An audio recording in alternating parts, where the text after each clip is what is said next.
am Allison, and I never thought the day would come when my own son would force me out of the house I built with my youth, leaving me to live in a car, clutching an old blanket. I wonder when exactly I went wrong in my life. It feels as if a sharp knife is piercing straight through my heart. A single argument, and everything I valued, everything I cherished, vanished as though it had never been real. That day was a Tuesday. I remember it clearly because the sky was a heavy gray, a gray that suffocates the soul. He entered the living room with tense energy, restless. Something was definitely wrong. I sensed it immediately. David had always been a quiet, thoughtful boy, but behind his silence, there was a storm brewing. That day, he did not meet my eyes. "Mom, we need to talk," he said in a hoarse voice. My heart skipped a beat. I sat on the couch trying to stay calm, even though inside I was flooded with anxiety. "What is it, son?" I asked, clutching the edge of my blouse. He was direct. "Mom, I think the time has come for you to leave." Those words hit me like a blow. I felt dizzy, as if all the blood had drained from my body. Only a month before, I had transferred the ownership of the house to him. That house was my whole life. He told me it was a way to build a credit history, to get prepared for the future. I believed him. A bitter laugh escaped me, but it sounded like breaking glass. "David, this is our home. I have dedicated all my youth to it. Growing up in this house. Do you remember the winter nights when we would snuggle on the old sofa watching cartoons? The sofa creaked every time you jumped, but you refused to replace it because you said it had a soul. I still have that blanket in the closet." "I know," David interrupted with a detached tone. "But that is history now, Mom. Things are different. Sarah and I need our own space. The house is too small, and Sarah is about to have a baby. We require room for our child." I thought I must have misheard. Sarah, my daughter-in-law, was expecting my first grandchild. I was aware the house was small, with only 2 bedrooms, a tiny living room, and the kitchen where I had prepared countless meals for David. Yet I never imagined it would become a burden. Sarah came out of the kitchen, holding her belly with eyes sharp as knives. "Allison, it is not that we want this," she said coldly. "But the truth is, there is not enough room in this house. The girl needs her own room. I want my daughter to be born into the best possible environment, not living with an old lady like you. I believe you understand, don't you?" Understand. I looked at David, searching for a glimpse of the boy who used to run and hug me every night, whispering, "Mom, you are my whole world." But that boy had vanished. Instead, there was a strange man remaining silent, letting his wife speak for him. "David," I whispered, tears beginning to sting my eyes. "Do you realize what you are saying? Are you actually asking me to leave my own home?" There was no answer. That silence spoke louder than any shout ever could. I stood up with trembling legs and went into my bedroom. I sat on the edge of the bed, gently touching the blanket I had sewn with my own hands when David was little. Every stitch held a memory, sleepless nights counting money to pay off debts. The day when David ran into the kitchen excited to show me his excellent grade, or those evenings we ate pizza on the floor because the table was broken. Yet I began packing my bags, not because I agreed, not because I wanted to leave, but because I lacked the strength to argue. My heart shattered into pieces, and I had no idea how to put it back together. I packed a couple of shoes, the silver necklace my mother had left me, and a picture of David when he was 3 years old, his face covered in birthday cake frosting, smiling from ear to ear. I took only what fit into a small suitcase, as if my entire life could be summarized by just a few belongings. When I pulled my suitcase toward the door, Sarah was there, still holding her stomach, and spoke with a flat voice. "We need space for the baby, Allison. You will be fine." I looked at her, wanting to shout that I was not fine, that I had given everything for David, for this family, and now they treated me like a burden. But I stayed silent. David was behind and finally spoke. "Mom, let me carry the suitcase to the car." I shook my head, my voice trembling. "I do not need your help," I said with tears welling in my eyes. The rain began to fall, cold drops hitting my face, blurring everything in my vision. The road and the overwhelming feeling of despair that was consuming me. I stepped out of the car, an old Toyota that had been with me for 15 years. I opened the door, tossed the suitcase onto the back seat, and sat down in the driver's seat. My hands were shaking as I turned the key in the ignition. I had no idea where I was going, no plans, no savings. A mother who had given everything for her children and had somehow become so easy to discard. As I drove away, I stared intently in the rearview mirror, hoping and praying that David would run after me, say he was wrong, beg me to stay. But he did not. That is when the truth hit me hard. I drove without direction or destination, only the sharp pain in my chest and the sound of rain hitting the windshield. Somewhere deep inside, I knew this was the start of a new chapter. Yet at that moment, everything felt like the end of my life, of all I had ever known, the day my world collapsed. It was also the day I realized that if I wanted to keep going, I had to begin again from nothing. People often told me, "Allison, you are spoiling that boy too much." But how could I not spoil him? If David was my breath, the reason I kept going. When his tiny hand clasped my finger at birth, I silently vowed, "I will give you a life better than mine, no matter what I have to give up." His father left when David was only 2 years old. One morning, he stood at the door saying he was not born to live this kind of life. Then he walked away without a farewell, without any support, leaving me alone with a child and bills piling up like an approaching storm. I still remember the day I got my second job. By day, I waited tables at a restaurant, and by night, I cleaned offices, scrubbed bathrooms, took out the trash while David slept at a neighbor's house who felt sorry for us. I would come home at midnight, open the door quietly, go straight to my son's room just to sit beside his bed and watch him breathe. Most nights, I would skip my meal. I told David I was not hungry, even though my stomach roared like fire. If there was only enough food for one portion, that portion was always for him. When David grew older and asked why I never bought anything for myself, I simply smiled and said, "I do not need much. I only need you to be healthy." Then he would hug me, grinning from ear to ear. "Mom, you are number one." That was all I needed to keep going. But being a single mother was never easy. There were freezing winters when the heater broke down. I had to wrap David in 3 layers of blankets while I sat by the door, making sure the rats did not sneak in through the cracks. There were birthdays when I did not have enough money to buy him a present, so I made a very simple cake. I put a few gummy candies on it and said, "This cake is exactly what you have always wanted, right?" David never complained or made me feel like I was an inadequate or bad mother. That only made me love him even more. When he started getting good grades, earning certificates and medals, I felt that all my efforts had finally paid off. I framed every certificate and hung them on the peeling walls of our old apartment as if they were the golden medals of my life. I used to tell him, "Education is the path to freedom, so you do not have to struggle every day like I do." And he listened. David studied hard and was later accepted into a prestigious university. The day he received the acceptance letter, he ran to the pool, held up the letter, and cried out, "Mom, I did it! I made it!" I cried too, not only from happiness, but also because I had no idea where I would find the money to support that dream. I had no savings or family who could help me. Only a small pension I had been secretly saving, maybe for a little apartment when I grew old or in case I got sick. But seeing David full of faith and hope, I knew I would never hesitate. I took out all the funds.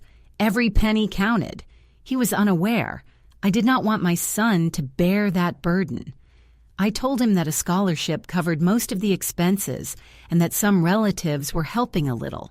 The truth was, I had altered my entire future to buy him a ticket out. I purchased a used laptop and some of the finest secondhand clothes. In the beginning, we spoke frequently. He called me after class and shared stories about his teachers, new friends, and the cafeteria food. I clung to every word as if it were precious. Gradually, the calls became shorter and then less frequent. I told myself he was simply busy. That is what young people do. They get carried away in their new worlds. Still, I waited by the phone every Sunday just in case. When David graduated from college, I felt as though my heart had crossed the finish line. After nearly 30 years of dedication, the boy who once fell on his knees bleeding from cycling too fast, who waited at the school gate with longing eyes, now stood proud wearing a graduation gown in the middle of campus with a shining smile. I applauded until my hands ached.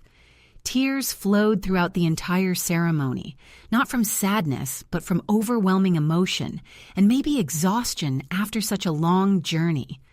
I whispered words. A moment of gratitude filled my heart for life itself, for God, and for myself. 2 weeks later, David came back home. He explained that he needed time to settle down, to find a job, and to save some money before moving out on his own.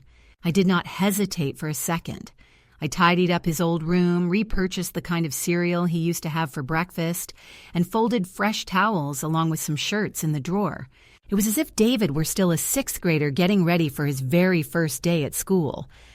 One chilly evening, I told him, "I am proud of you, David," as we both sat on the steps watching the city lights twinkle. He smiled, his eyes sparkling under the porch light. I kept those words close to my heart because I truly believed them. About a month later, David entered the kitchen with his hands clasped together and a nervous look on his face. The same expression he used to wear as a child before admitting to a bad grade. I hesitated but listened as he said, "Mom, I thought if you could temporarily transfer the house title into my name. It is just a formality. I need it to build credit and start a financial history." He mentioned he had spoken to a friend who worked in real estate, and this was a smart, legal, and secure approach. I stopped in my tracks. The house was the only thing left that had no clutter under my name, the last piece of my past. Yet, looking at him then, I did not overthink it. It was David. He was my son. I had placed my trust in him my entire life, and I was doing it again this time. "All right," I replied, trying to smile, "if that truly helps you." We completed the transfer paperwork the following week. He gave me a pat on the shoulder and smiled, saying, "You are not going anywhere. This will remain your home forever." I wanted to believe him, but after 2 weeks, cracks started to show. They were not loud or obvious, just small details, but they hurt more than any direct blow. David no longer ate dinner with me. He spent most of his time in his room or outside the house. I called him several times, invited him to dinner or to watch a movie, but he only responded with indifference and then disappeared behind the wooden door where we used to draw 5-pointed stars when he was a child. Every time I tried to talk, David seemed distracted, eyes glued to his phone or looking away. Between us, there were no more conversations, only long silences heavy like stones weighing on my heart. That night, I parked in a quiet corner of the parking lot near the wire fence where hardly anyone paid attention. This resting area had nothing special, a small convenience store, some gas pumps, and a public restroom that always smelled like bleach. But for me, it was now my whole world. I had no money, no plans, and nowhere to go. The first night in my car was the hardest, but it would not be the last. The manager there was very kind. He allowed me to stay as long as I did not cause any trouble. I covered the car windows using towels to block out the light and prevent curious glances. I grabbed some old towels that I used to keep in the trunk for cleaning the seats. Those towels had once been there for when David spilled soda as a child. Now they served as my makeshift curtains. They were the only thing separating me from the outside world. I curled up under a thin blanket, trying to get some rest, but the back seat was cramped. My back ached, and the cold seeped through the glass, making me shiver. Every noise startled me. The sound of the tires rolling over gravel, a bathroom door slamming, or laughter echoing from afar. I clutched the car keys tightly, ready to drive away if someone knocked on the door. I made an effort to stay clean, even though it was difficult. Every morning, I sneaked into the station's public restroom while it was still early and quiet, carrying a small cloth bag with my toothbrush, soap, and some cheap mouthwash. The hot tap water felt like a luxury. I stood at the sink, rubbed my face, and combed my tangled hair with a plastic comb, attempting to look like a normal person. Yet whenever I caught a glimpse of my reflection in the foggy mirror on the wall, I did not recognize the woman staring back. My eyes were sunken, my hair streaked with gray, and my gaze empty as if part of my soul had vanished. "Who are you, Allison?" David whispered before turning away, unable to hold his gaze for long. He washed his clothes in that very sink, wearing a t-shirt, pants, or sometimes just underwear. He rubbed soap under the faucet, trying desperately not to be seen. Then he shook the fabric vigorously, wrapped it tightly in a towel to carry back to the car, and hung the clothes inside the window to dry. He owned only 3 sets of clothing, rotating them carefully and folding each piece to avoid revealing he wore the same outfits repeatedly. He did not want anyone to know he was homeless. The thought of pity or worse, contemptuous looks was unbearable. Eating presented another struggle. David had a cloth bag filled with salted crackers, a few cans of preserved fruit, and a jar of peanuts purchased from a convenience store. He ate slowly, savoring each bite to trick his stomach into feeling full. The bag stayed hidden beneath the car seat, out of sight for anyone glancing inside. Once, a man stood near the vehicle, smoking and peering through the glass. David pretended to read an old magazine, his heart pounding as he hoped the stranger would walk away. Relief flooded him when the man left, but the shame lingered like an unwelcome guest.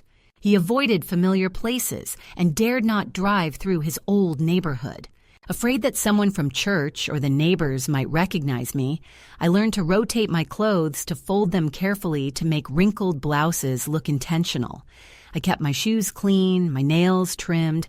I styled my hair every morning, even when I had not slept, because I would not allow the world to see me as homeless, even though I kept walking upright when entering a store. I kept smiling politely at strangers. I kept saying, "Good morning," as if nothing was wrong. People often think homelessness is dirty lazy, some kind of moral failure. But it is not that. It is silent. It is sitting alone in your car when the sun comes up, fixing your hair in the rearview mirror and whispering to yourself, "Are you okay? Just one more day." It is learning which gas station has decent bathrooms, which grocery store will not kick you out for sitting in a corner and eating a banana bought with your last dollar. It is holding your breath in public places, hoping no one notices you have not showered in days. And it is fighting constantly with a voice inside that says, "Look at you, see how far you have fallen." But I stood my ground. I reminded myself that I was still the woman who had raised a child alone. I used to be the woman who brought cakes to meetings, the one who always smiled and asked people how they were. Now I am a shadow avoiding glances, fearing that someone might ask, "Allison, what has happened to you?" I find myself without an answer. I cannot bring myself to admit that I have lost everything and that I am living like this, in a car, as if I were invisible. I returned to the vehicle, sat alone in the darkness surrounded by towels, and faced the crushing solitude. It is not merely an emptiness I feel, it is a deep sorrow, as though the world has completely forgotten I exist. Every night, when the outside world descends into silence, I confront myself wrestling with unanswered questions and a nameless pain. I'd grown accustomed to the cold that seeped through the glass, to the squeaking noise of the car seat whenever I shifted position. I would pull a thin blanket up to my chin, but it offered no warmth. Tonight, like every night, I lay there with my eyes wide open, staring at the roof of the car. The sounds outside, a passing truck, a distant cough, only made me feel even smaller. Sleep eluded me, not due to the hard seat or the cold, but because of the relentless thoughts cycling through my mind like an old tape stuck on rewind. I thought of David, my son, once the light of my life, who had now become the man who evicted me from the home I built. I recalled the days when I sacrificed everything for him. Once I even sold my wedding ring, the last piece of my husband who had abandoned us, just to provide for David. New football cleats. I needed them to play on the school team. I did not want David to feel embarrassed in front of his friends. I found myself inside the pawn shop, my hand trembling as I handed over the ring to the owner. But I smiled because I knew David would be happy that night. He ran into the kitchen, hugged me tightly, and shouted, "Mom is a superhero!" I laughed, even though I was hungry because I had skipped dinner to save money. Those memories now felt like knives cutting deep into my heart. I lay in the car with silent tears streaming down my face, soaking the collar of my jacket, which I used as a pillow. I was not crying loudly. I dared not let anyone hear me, even though I was alone. I simply let the tears fall quietly as if I were invisible, unseen by anyone. I wondered why David had done this, why Sarah, my daughter-in-law, looked at me as if I were a burden. What had I done wrong? I had given David everything, love, time, all my dreams. Yet now he and Sarah needed space for their future child, and I had become a person without purpose. I searched for a reason. I sat down and wiped my tears away with my sleeve, trying to breathe deeply to calm myself in the darkness. I opened my wallet and took out a small photo of David taken when he was 6 years old, dressed as a superhero, smiling brightly. I gently stroked the picture with my trembling fingers. "Son, where did I go wrong?" I whispered as if my voice could reach him, yet only the sound of the wind brushing through the window crack answered me. I wanted to tear the photo apart. I wished to erase the memory of the love I once held for him, but I simply could not. I slipped the picture into my wallet, closed it, and lay down, feeling as if a heavy blanket of uselessness was wrapping around me. I closed my eyes with silent tears still streaming down my face. I had no idea what tomorrow would bring or how long I could endure this pain. Every day felt the same, combing my hair, making coffee, struggling not to fall apart, and just barely surviving. However, that morning something changed. A woman appeared outside my car window, gently knocking with her knuckles. I jumped, startled, and lifted my gaze to find her standing there. Slowly, I lowered the towel and squinted to look through the glass. She was about my age, with gray hair tied loosely in a ponytail and a t-shirt soaked in perspiration.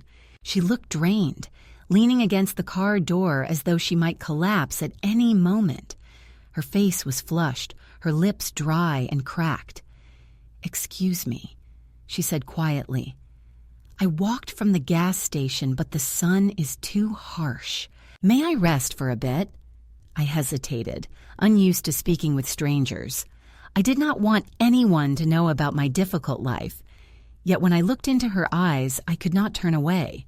There was something in her gaze, fatigue but no hopelessness, that compelled me to help. I opened the car door, motioning for her to sit in the front seat. "Sit here," I said with a trembling voice, because it had been a long time since I had spoken to anyone. I searched in the cloth bag under the seat and pulled out a half-filled bottle of water and a packet of salted crackers. "Drink this. Eat something to regain your strength," I said as I handed her the water bottle. She took it, drank a long sip, then opened the cracker packet, nibbling slowly. "Thank you," she said with a faint smile. "My name is Lila. My car broke down a few miles back. I had to walk. I did not expect the sun to be so strong." We talked a little. Not deeply, just about everyday things. Lila mentioned that she lived in a small nearby village, enjoyed gardening, and was on her way to buy fertilizer today. When her car broke down, I shared some thoughts about the weather and the heat, but stayed silent about myself. I was afraid that if I spoke, I would reveal everything about my homelessness and the pain tearing me apart. However, Lila did not ask. She just sat there, eating crackers, drinking water, and smiling every time she said something. For the first time in many weeks, I felt like I was talking to a human being, not the darkness inside the car. Lila rested for about half an hour. Then she got up, thanking me again. "You are very kind," she said warmly. "I will find a way to get back. I will be grateful to you." I shook my head, indicating that it was unnecessary, but she just smiled and then walked away. Her small figure vanished under the sunlight. I sat back in the car, feeling strange. I did not understand why I had helped her, yet doing so made me feel lighter, as if I still held some worth, even if it was just a bottle of water and a few cookies. The following day, around midday, I was sitting in the car flipping through an old magazine I had found at the station. When I heard a tap on the window, I lowered the towel and saw Lila standing there. She wore a clean shirt, her hair tied back, and she held a small plastic container. "I brought this for you," she said, handing the container through the window. I opened it. The scent of homemade cookies was delightful, carrying a hint of vanilla that reminded me of the days when I baked cookies for David. "I made them this morning," Lila said, smiling. "Thank you for yesterday. Without you, I probably would have collapsed on the road." I took the container of cookies, my hand slightly trembling. I wanted to say something, but my throat tightened. "You did not have to do this," I whispered with tears in my eyes. Lila looked at me, her gaze gentle as if she could see what I was hiding. "I've noticed you have been parked here for a few days," she said softly. "I know what it feels like to have nowhere to go. If you do not mind, I have a spare room in my house. You can stay for a few days and get some rest." I was left breathless. I wanted to refuse. I clung to the little pride I had left. I did not want to be a burden. I did not want anyone to pity me. But Lila's gaze carried no judgment. It was filled only with compassion, as if she had been in my position just a few days ago. My voice choked up as I said, without daring to meet her eyes, "Thank you, Lila." She nodded, smiling, and said, "It is okay. When you feel ready, come by. I live nearby." After Lila left the parking lot yesterday, I sat in my car holding the container of vanilla cookies she had given me. I kept thinking about her invitation. "I have a spare room in my home," her soft but steady voice explained. "You can stay for a few days and rest." She said only a few days, but deep inside I was scared. Scared of becoming a burden. Scared of facing looks of pity. Scared that by accepting, I would admit there was nothing left for me. I had lived my life managing everything on my own, raising David alone, paying the mortgage alone. Accepting help from a stranger felt like losing the last bit of dignity I still possessed. But this morning, I awoke in the car with a sore back and a stiff neck, and I knew I could not continue like this forever. I pulled out the piece of paper Lila had left me with her address and decided to drive over. Lila's house was on a quiet street, a small, charming home surrounded by a white wooden fence. There were some flower pots on the porch. I parked the car, turned off the engine, and remained seated for a moment, gripping the steering wheel tightly. "Can you do this, Allison?" I whispered, trying to summon courage, though I was lying to myself. I got out, dragging my small suitcase with just a few clothes and the few belongings I still possessed. Then I knocked on the door. David opened it, his smile as warm as the sun. "You came," he said, as if he had known I would. "Come in. Don't be shy." I stepped inside, feeling strange standing in a house. The scent of old wood filled the air, the ticking sound of the clock echoed softly, and a gentle light streamed through the window. David guided me through a small living room filled with worn armchairs and a bookshelf crowded with old novels. "Is this your room?" he asked, opening the door to a tiny bedroom. Inside, there was only a single bed covered with a blue quilt, a small table, and a window overlooking the garden. "It is not luxurious," David smiled, "but it is clean, just for a few nights so you can regain your strength." I placed my suitcase down, still trembling. "Thank you, David," I said, my voice choking. "I don't know how to thank you." David shook his head, putting his hand on my shoulder. "You don't have to thank me. I was in your place once, Allison. After my divorce, I lost my home, everything.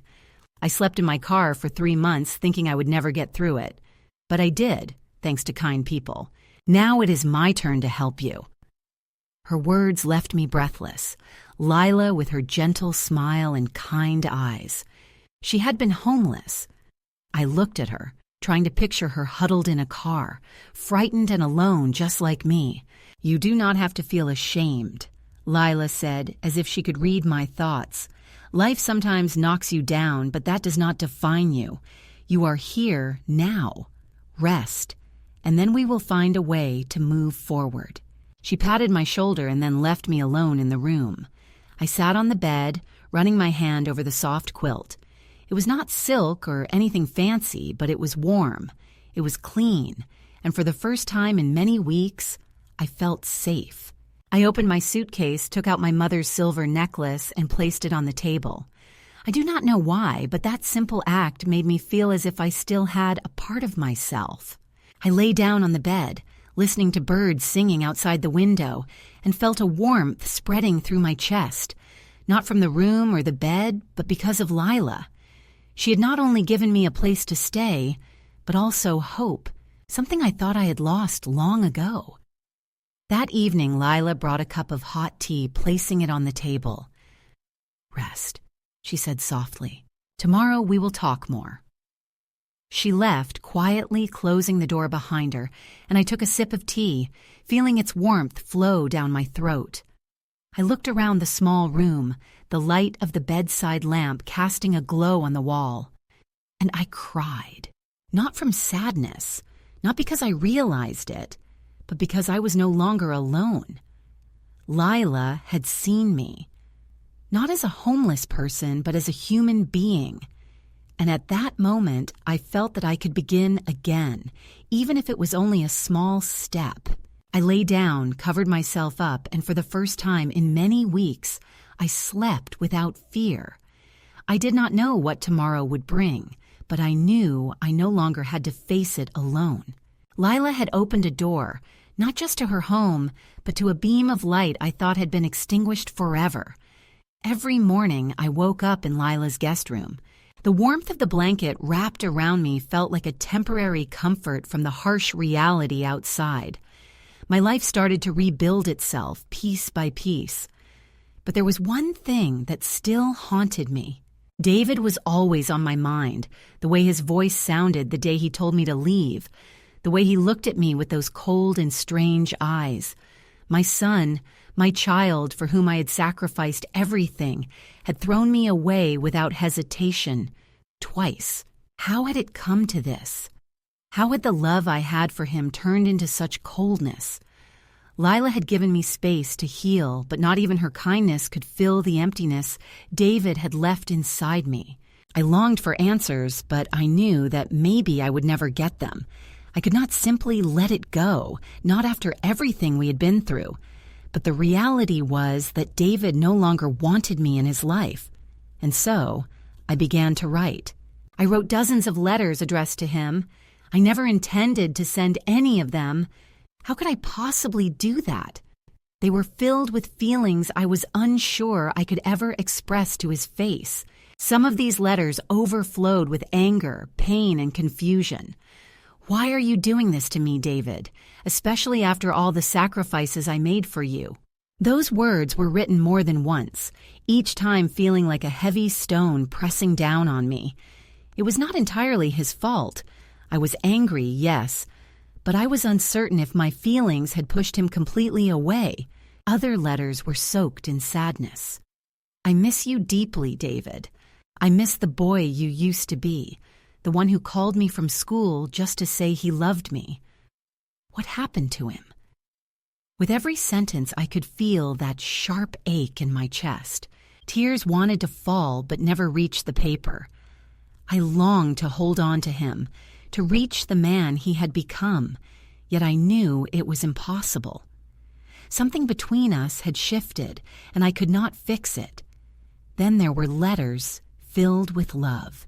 They flowed out when my guard was down, when I remembered the bond we once shared. I forgive you, David. I always will. You are my son, and I will love you no matter what happens. These letters were the hardest to compose, the hardest to admit, that I could still love someone who had hurt me so deeply, but I could not help how I felt. I had loved him from the very day he was born. A mother's love does not vanish simply because her children turn away. I wrote endlessly, my pen flowing across the paper as I slowly poured out all the words I had kept locked inside me. Some days, I would sit in the lilac room with trembling hands, spilling my heart onto the pages. Other times, I would write late into the night, long after Lila had gone to bed, letting the calmness of darkness surround me as the words flowed freely. Through all of this, I realized something crucial. Closure does not always come from someone else.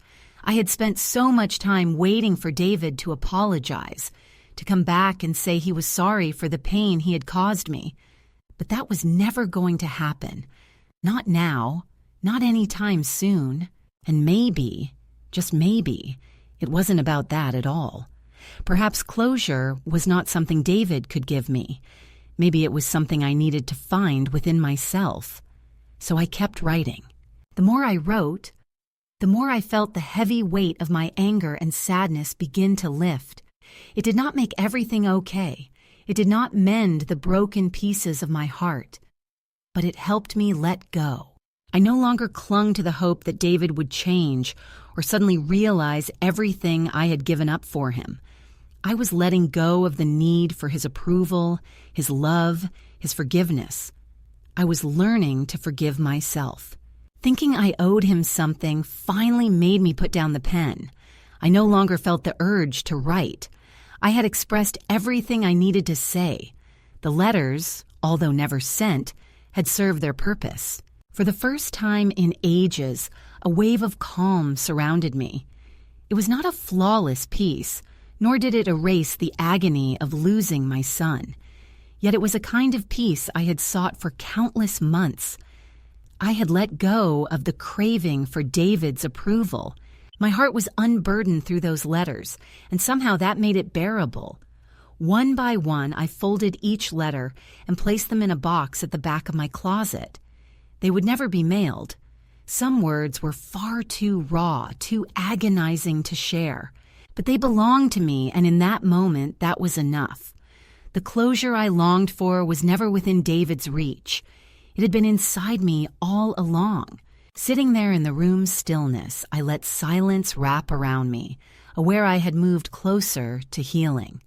It was far from simple or perfect, but it was mine, and for now, that sufficed. One morning, while drinking coffee in the kitchen, Lila handed me a flyer from the community center. "They have free baking classes," she said with shining eyes. "Do you like cookies? Why not give it a try? Maybe it will bring you some happiness." I glanced at the flyer, the picture of golden cookies catching my attention. It brought back memories of the days when I used to bake for David, yet I shook my head, smiling sadly. "Lila, I am too old.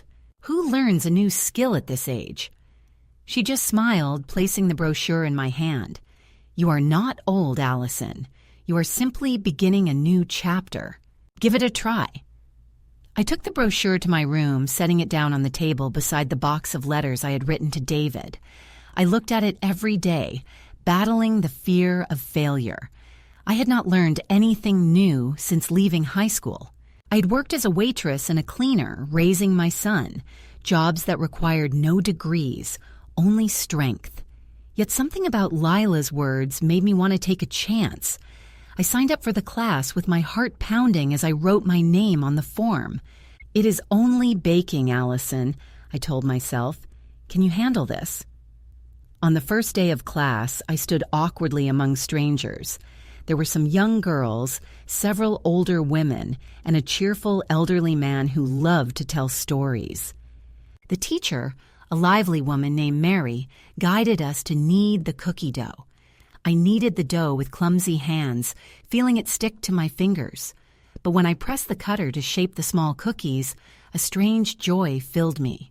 The scent of flour, the soft texture of the dough beneath my hands, the laughter of everyone in the room, all of it made me feel alive.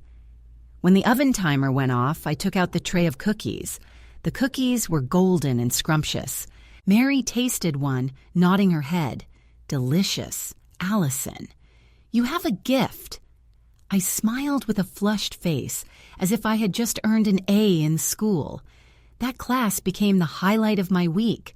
Every Tuesday, I went to the community center wearing the apron Lila had lent me and learned how to bake chocolate cookies, ginger cookies.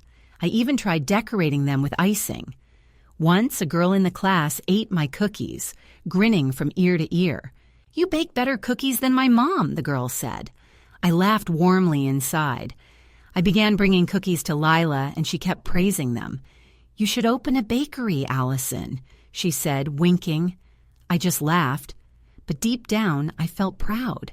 I was doing something not only for myself, but also bringing joy to others. Yet I knew that baking cookies alone was not enough to rebuild my life. I needed a job. I needed money. I needed independence. Lila pointed out a convenience store near her home that was looking for someone to work part-time. I put on my cleanest shirt, carefully combed my hair, and went to submit my application. The owner, a middle-aged man named Joe, looked at me skeptically. "Have you worked as a cashier before?" he asked. I honestly shook my head. "No, but I learned quickly. I am hardworking." He nodded and handed me a form. "Try it for a whole week and see how it goes." On the very first day, back in 1860, the store felt awkward with the barcode scanner. I forgot how to enter prices manually. Customers lined up, some sighing, and I just wanted to run away. But then I remembered Lila's words, "Just do it, Allison. If you make a mistake, learn from it." I stayed there, asking my co-workers for help and jotting down notes at every step. By the end of the week, I was scanning barcodes faster, smiling at customers and even recalling the names of a few regulars. Joe nodded approvingly and said, "You are doing well. Keep at it." The day I received my first paycheck, I held the thin envelope tightly, my heart pounding. I opened it to see a small pay stub, barely enough to cover food and gasoline. But to me, it was a priceless treasure. I rushed home and ran to the kitchen, waving the envelope excitedly in front of Lila, shouting with laughter like a child, "I did it!" She hugged me, her eyes shining with pride, saying, "I knew you could do it, Allison." I sat down, still clutching. The envelope and tears filled my eyes, not from sadness, but from immense pride. For the very first time in many months, I felt like I was not merely surviving, but truly living. I was piecing my life back together from the shattered fragments. One day, I brought some cookies I had baked in class to the shop and placed them on the counter for customers. An elderly lady buying milk tried a cookie and said, "Who created something so delightful?" I laughed and said I did. The elderly woman nodded, bought another can of soda, and said, "Girl, you have talent." I was not a girl. I was 55 years old, yet her words made me feel young again, strong again. I stood behind the counter watching the steady stream of people, and I realized I was rediscovering myself. Every day, with every cookie and every paycheck, I felt I owed Lila more than words could express. She had given me a home when my car was my only refuge. She had given me hope when I thought I had nothing left. At Lila's place, I learned how to laugh again, how to live. But I knew I could not stay there forever. I was deeply grateful to her. And when my earnings from the convenience store began to grow, I wanted to find my own space. Not because I didn't value Lila, but because I did not want to trouble her any longer. I wanted to prove I could take care of myself, that her kindness had not been wasted. A few weeks ago, I started looking for an apartment, encouraged by the small paychecks from the convenience store and the happiness I found in baking classes. Lila planted that idea. One night, as we sipped tea in the kitchen, she handed me the local newspaper, pointing to the rental section. "You need your own space," Allison said with a voice that was steady yet gentle. "It is not that I do not want you to stay here. It is just that you deserve a place to truly call home." I picked up the newspaper with my heart pounding fiercely. I knew I was right. However, the thought of renting an apartment frightened me. I had never done this on my own before. When I was younger, I rented an apartment with my husband. Later, we bought a house for David. Now, at 55 years old, I had to learn how to start over from scratch. I called several numbers from the paper. I met with a few landlords, but most required long-term agreements or large deposits. I was about to give up, believing I would depend on Lila forever. Then I noticed a small ad, one-bedroom apartment, cheap, near downtown. I called right away. I spoke with the owner, Ruth, an elderly woman with a gruff voice. "The apartment is old. It is not beautiful, but it is clean," she said over the phone. "Do you want to see it?" I arranged a meeting, carrying the envelope with my savings. My hand was trembling as I drove there. The apartment was on the second floor of an old building. The wooden stairs creaked with every step. Ruth opened the door, and I stepped into a small room. The walls were painted white, with peeling paint in some places. The wooden floor was scratched, and the air was filled with the smell of old paint and dust. The window looked out onto an alley, and the tiny kitchen in the corner had a dripping faucet. "It is not a palace," Ruth said, folding her arms. The rent was low, and I did not ask many questions. I took a walk around, touching the window frame while feeling the sunlight streaming through the glass. It was not beautiful. It was not the house I had dreamed of, but somehow I felt it belonged to me. I handed the deposit to Ruth and signed the contract. With a trembling hand, she gave me the key. A small silver key, cold in the palm of my hand. "Congratulations," her voice said without emotion. Then she left. I stayed there alone, gripping the key tightly, listening to the sound of the door closing behind her. I walked to the center of the room, looking around. No table, no chairs, only a few boxes containing the things I had brought from Lila's house. Then I cried. Not from sadness, but because I had made it. I, Allison, who once thought I would never overcome the dark days, was now here in my own apartment. I sat on the floor, leaning my back against the wall, gently stroking the key. "This is my home," I whispered in a choked voice.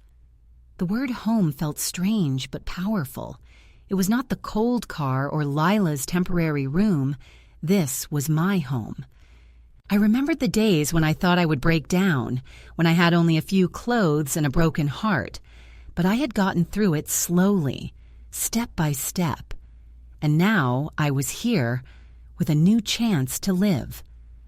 I opened the boxes and took out a few things. My mother's silver necklace, a small photo frame without a photo, and a cookie tray that I had made in class. I placed the necklace on the windowsill, the picture frame lying on the floor, and the cookie tray on the small kitchen table. I did not possess much, yet these items were mine and made the room feel less empty. I stood up and opened the window, allowing a fresh breeze to flow inside, bringing with it the scent of grass from somewhere nearby. I inhaled deeply, feeling my chest lighten as if an unseen burden had been lifted. That night, I returned to Lila's place to express my gratitude and gather the rest of my belongings. She hugged me, her eyes shining brightly. "You did it, Allison," she said while handing me an old blanket. "Take this to keep warm." I laughed, hugging her tightly. "Thank you, Lila. Without you, I don't know where I would be." She shook her head and replied, "You did it yourself. I just gave you a little push." Back at my apartment, I spread the blanket over the old mattress Ruth had left and lay down. The traffic noise from outside the alley reached me, but I was not scared. I felt safe, not because the apartment was secure, but because I knew I had saved myself. I looked up at the ceiling with the street lamp's light shining through the window. I did not know what tomorrow would bring, but I was sure I had a place to call home.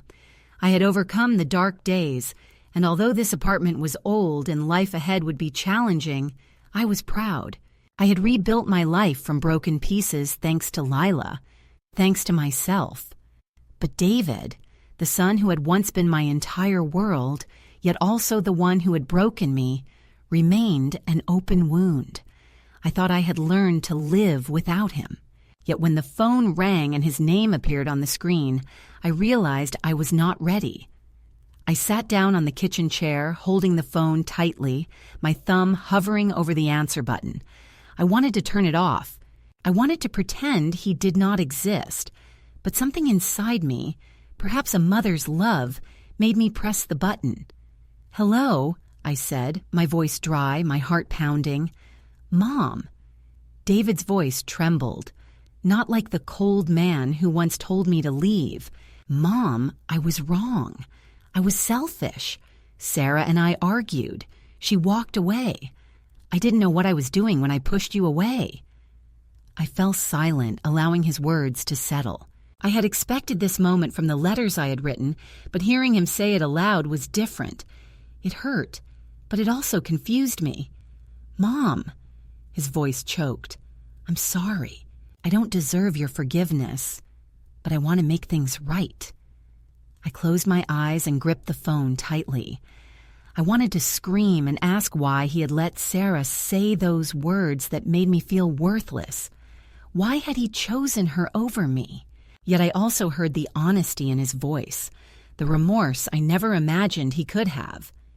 "David," I said, my voice shaking, "I need to see you. We need to talk face to face." He agreed immediately, his voice relieved as if he was afraid I would refuse. We met in a small cafe just a few blocks from my apartment. I arrived early wearing my cleanest shirt, my hair tied back, holding a cup of coffee to hide my trembling. When David walked in, I was breathless. He looked different, thinner, with sunken eyes and slightly slouched shoulders, as if he was carrying a heavy burden. He sat across from me, looking at me with an anxious and hopeful expression. Mom began to speak, but I raised my hand to stop her. "Let me talk first," I said calmly yet firmly. I took a deep breath, feeling as if every letter I had written was coming to life. "David, you and Sarah hurt me. You kicked me out of my home, out of your life as if I meant nothing. I gave you everything, my time, my energy, my dreams. Now, you say the house is small, that you need space for the baby. But it is not that hurt me the most. It was your silence, letting her speak for you. I felt useless, as if all my sacrifices were worthless." David lowered his head, his eyes red. I saw that he wanted to speak, but I kept going. "I'm not telling you this to make you feel guilty. I tell you because I need you to understand. I have rebuilt my life piece by piece, and I am proud of that. But the wound you left still remains. I do not know if I can ever trust you again." I paused, my throat tightening, but I did not cry. I had already cried enough. David looked at me with tears streaming down his face. "Mom," his voice cracked with emotion. I did not realize how foolish I had been. Sarah wanted some space, and I thought it was the right thing to do, but I was wrong. I made a mistake. I lost her. And more importantly, I lost you. I am sorry, Mom. I want to make things better, even if only a little." He wiped his eyes, and I saw the David I used to know, the boy who used to hug me when I was tired, whispering, "Mom, you are a superhero." I remained silent for a moment, letting his words sink in. I no longer felt anger, but I also did not feel that everything was fixed. "David," I said slowly, "I hear your apologies and I know you mean them, but I cannot pretend nothing happened. I am learning to live for myself. Forgiving does not mean forgetting. I forgive you because I do not want to keep bitterness in my heart. But you need time, and so do I." He nodded, his eyes still red. "I understand, Mom. I want to try again. I want to make you proud of me once more." I smiled, a small and fragile smile. "You have already started," I said when you called me. "Keep going, David, step by step." I reached out and touched his hand for the first time in many months. It did not erase the pain, but it was a beginning. I left the cafe walking under the soft sunlight. The wound still hurt, but it no longer weighed as heavily as before. I had learned that forgiveness was for me, not for David or Sarah. My life was not a fairy tale. It was mine, and I cherished it deeply. I began teaching baking classes at the community center about 1 year after moving into my apartment. Initially, I only intended to help occasionally, but when I saw women both young and old arrive with eyes full of fear and hope, I knew I had to stay. They reminded me of who I was before, without a home, without family, without faith. I taught them how to knead dough, mix sugar, and bake golden cookies. Yet beyond that, I shared my story. "I used to sleep in my car," I said as I worked the dough. "I thought I was worth nothing, but I got back up. And you can do the same." Some listened with tears, others with laughter. When they pulled the trays of cookies from the oven, I saw their eyes light up like the brightness I found the day Lila gave me that box of cookies. Every Tuesday, I stood before the class, apron tied around my waist, guiding them through each step. "Don't be afraid if the dough sticks to your hands," I said, laughing heartily. "It means you're doing it right." There was a young woman named Mia who had lived in her car just as I had. One day, she brought chocolate cookies, saying, "Mrs. Allison, I made these for you. Thanks for giving me hope." I hugged her, fighting back tears. No, I was not just teaching cookie making. I was helping them discover themselves, as I had done. Lila remained my closest friend. We met several times a week, drinking coffee and sharing everything.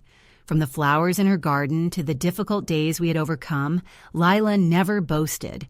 Yet she clearly felt proud of me. "You are living proof," Allison would say, giving me a knowing wink. "I only gave you a little nudge, but you walked the entire path yourself." I would laugh as I hugged her tightly, aware that without Lila, I might still be lost. I never forgot her kindness and always tried to repay it by helping others the same way she helped me. Things with David remained complicated. We spoke not frequently, but often enough for him to know I was making an effort.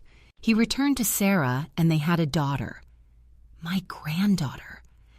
I had met the baby several times. Holding her in my arms, I felt both joy and sorrow at once. Sarah was still Sarah, not very friendly, but no longer as cold as before. I accepted her, not for her sake, but for David and my granddaughter, keeping clear boundaries. I loved David, yet I refused to let him or anyone else hurt me again. I had learned that love does not mean sacrificing everything. It means knowing your worth and when to say enough. There are days when I look in the mirror. I see more gray hairs and deeper wrinkles. But I also see a strong woman. I see Allison, the one who thought she could not rise again. But she did. I see someone who knows how to cry, how to laugh, and how to love without losing herself. The scars from the past remain, the pain David caused, the lonely nights, but they no longer hurt. They are marks of the journey, reminding me how far I have come. I am in the kitchen baking cookies for next week's class. The scent of vanilla is filling the apartment. I find myself thinking about the letters David used to write, which still lie in the shoebox beneath the bed. I no longer need to open them. I have expressed everything I needed to say, not to him, but to myself. I have forgiven not only David, but also myself for those times I believed I was not good enough or strong enough. I am enough. That is the greatest gift I have given myself.